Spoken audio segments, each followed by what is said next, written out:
Do you know where the center of gravity between Jupiter and the Sun is? Is it inside the Sun, outside the Sun, or somewhere in between?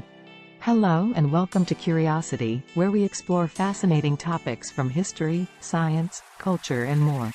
Today we are going to learn why Jupiter, the largest planet in the solar system, does not technically orbit the Sun like the other planets do.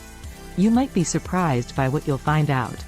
When a small object orbits a big object in space, the less massive one doesn't travel in a perfect circle around the larger one. Rather, both objects orbit a combined center of gravity, which is closer to the bigger object. For example, when Earth orbits the Sun, both Earth and the Sun orbit their combined center of gravity.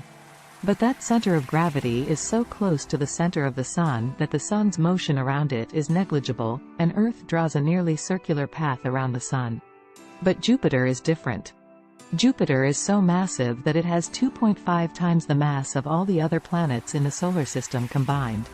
It's so big that its center of mass with the Sun, or barycenter, actually lies outside the Sun, at a point in space just above the Sun's surface.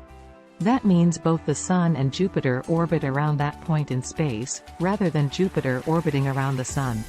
As you can see, Jupiter and the Sun dance around their common barycenter, while the other planets orbit around the Sun as usual. This is how Jupiter and the Sun move through space together, though the distances and sizes are far different in reality. Jupiter is still only a fraction of the Sun's size, and it takes about 12 Earth years for Jupiter to complete one orbit around the barycenter. So did you guess correctly where the center of gravity between Jupiter and the Sun is? If you said outside the Sun, you were right. If you said inside or in between, don't worry, you're not alone. Many people assume that all planets orbit around the center of their star, but as we've seen, that's not always true.